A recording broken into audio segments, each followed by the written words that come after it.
This is what AI thinks of RC drifting. Stick around to the end of the video where I explain how you too can make your own AI generated images.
That's pretty freaking intense, right? It's pretty freaking crazy what's going on, right?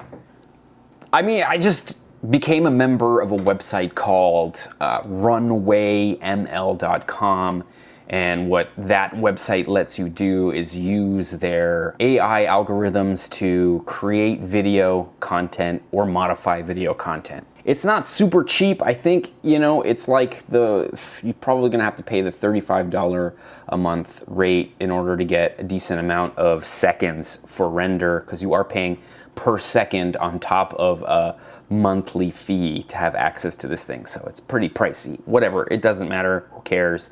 This particular video is using a AI algorithm called Gen 1 video to video, and what's cool about that is that you can just upload videos, your own videos, and then modify them using AI algorithms. You know, it seems pretty cool. Most of the video that you see, I'm actually using a preset called, a preset here called Futuristic. And you can preview the style, so it'll just preview one frame, and that doesn't actually eat into your seconds left that you're gonna have to buy more of if you have to. But here you can see these are the options that it gave me. There is a style strength like knob here that you might wanna kind of fiddle with in order for them to stay looking like cars using this like futuristic template. I had to kind of get that signal strength down to like 15%, and those, you know, at that point the things started to look kind of like they should in terms of cars. Weird thing about AI is that it's like kind of sourcing images from the internet, and it's kind of creating its own sort of like understanding of what you're asking it to do through images it's finding on the internet. So I find when you do kind of go frame by frame through these videos that it renders out, you can see it kind of morphing and doing really strange stuff.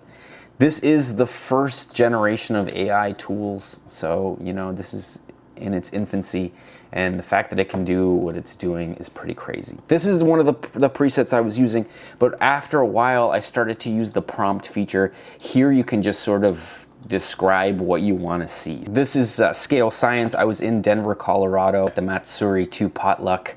You know, I was invited there by the Scale Science community, and we put together a pretty cool video.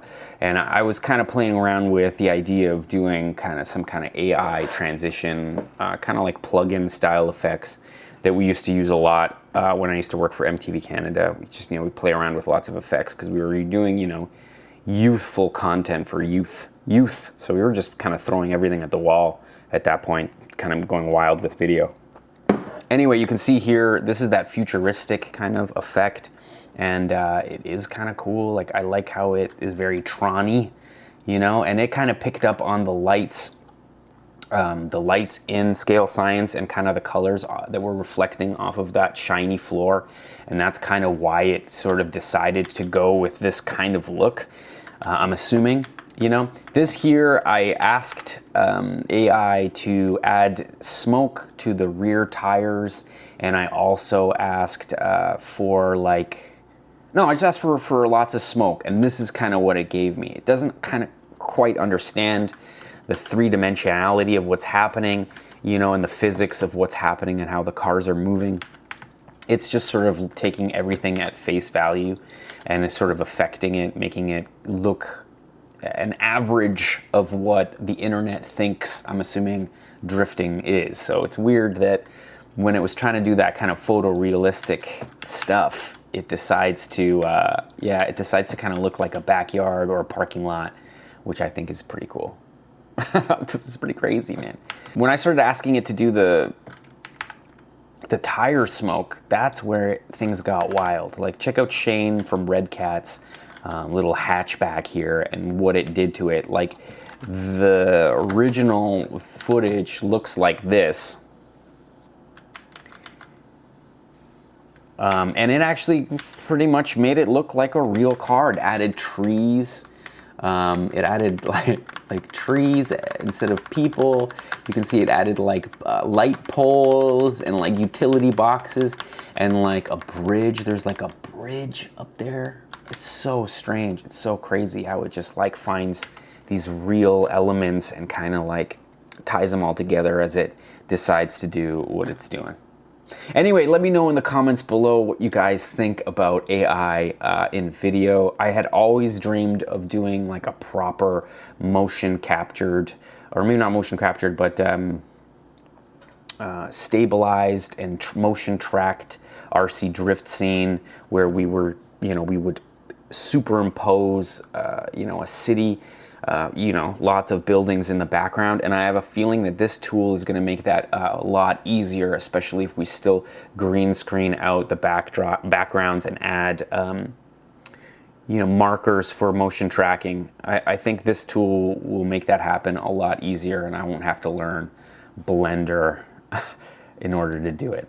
Anyway, cheers to beers, bros. Hopefully you like this video. There will be more videos coming. There's like a whole bunch of build videos coming, and we got a new 3D printer, and so shit's happening, man. Shit is totally happening. We'll see you guys soon, and don't forget to subscribe. And yeah, cheers to beers, bros. Peace out.